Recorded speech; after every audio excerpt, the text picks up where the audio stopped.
পশ্চিমবঙ্গ বিধানসভা থেকে উঠে এলো এক বিস্ফোরক এবং নজরবিহীন ঘোষণা।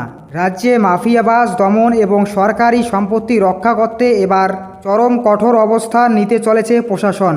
এতদিন ধরে আইন শৃঙ্খলার নামে বা বিভিন্ন বিক্ষোভ আন্দোলনের অজুহাতে যেভাবে সাধারণ মানুষের ট্যাক্সের টাকায় তৈরি কোটি কোটি টাকার সরকারি সম্পত্তি ভাঙচুর ও অগ্নিসংযোগ করা হতো, তার উপর চিরতরে লাগাম টানতে আনা হয়েছে এক যুগান্তকারী বিল। কিন্তু এই বিলের মধ্যে লুকিয়ে রয়েছে আরও বড় একটি সামাজিক চমক।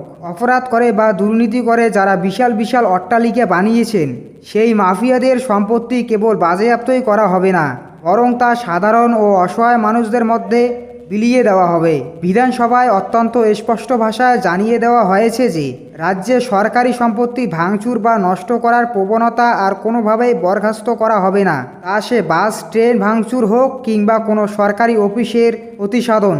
যারা এই ধরনের হিংসাত্মক কাজে যুক্ত থাকবে তাদের বিরুদ্ধে কঠোরতম আইন ব্যবস্থা নেওয়ার জন্য একটি বিশেষ নতুন বিল পেশ করা হচ্ছে। এই বিলটি পাশ হলে ভাঙচুরকারীদের রেহাই পাওয়া প্রায় অসম্ভব হয়ে পড়বে। নতুন আইনের সবথেকে বড় অস্ত্র হতে চলেছে আর্থিক ধাক্কা। অপরাধমূলক কার্যকলাপ, দাঙ্গা বা মাফিয়াবাজের সঙ্গে যুক্ত ব্যক্তিদের অবৈধ উপায়ে উপার্জিত সম্পত্তি কেবল সিল বা ক্রোশ করে ফেলে রাখা হবে না। সরকার সেই সমস্ত স্থাবক ও অস্থাবক সম্পত্তি নিজের অধীনে নিয়ে সরাসরি নিলামে তোলার আইন প্রক্রিয়া শুরু করবে। অপরাধীদের কোমর ভেঙে দিতে এর চেয়ে বড় পদক্ষেপ আর হতে পারে না। এই ঘোষণার যে দিকটি নিয়ে সবচেয়ে বেশি চর্চা হচ্ছে তা হলো বাজেয়াপ্ত করা সম্পত্তির ব্যবহার। মাফিয়াদের থেকে কেড়ে নেওয়া বড় বড় অট্টালিকা বা বিলাসবহুল প্রাসাদগুলো ফাঁকা পড়ে থাকবে না। কলকাতা শহরের বিভিন্ন ফ্লাইওভার নিচে, ফুটপাত কিংবা খোলা আকাশের নিচে যারা রোদ জল ঝড় মাথায় নিয়ে অত্যন্ত মানবতার জীবনযাপন করেন, সেই সমস্ত গৃহহীন ও অসহায় মানুষদের থাকার ব্যবস্থা করা হবে এই অট্টালিকাগুলিতে।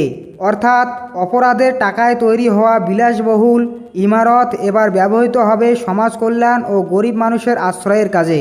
পশ্চিমবঙ্গের রাজনীতিতে এই ধরনের বিল আনার ঘোষণা অত্যন্ত তাৎপর্যপূর্ণ। উত্তরপ্রদেশ বা অন্য অন্য রাজ্যে অপরাধীদের সম্পত্তি বুলডোজার দিয়ে গুঁড়িয়ে দেওয়ার মতো ঘটনা আমরা দেখেছি, কিন্তু এই বিল সম্পত্তি ধ্বংস না করে তা গরিবদের কল্যাণে লাগানোর এক নতুন মডেল তৈরির চেষ্টা করা হচ্ছে। এই আইন কার্যকর হলে যে কোনো ধরনের আন্দোলনে সরকারি সম্পত্তি ভাঙচুর করার আগে উপদ্রবকারীরা 10 বার ভাববে, কারণ ক্ষতিপূরণ তাদের নিজেদের পকেট বা সম্পত্তি থেকে উসুল করা হবে। এখন দেখার বিষয় বিধানসভায় এই বিলটি পেশ হওয়ার পর তা কতটা দ্রুত আইনে রূপান্তরিত হয় এবং কিভাবে এর বাস্তবায়ন ঘটে।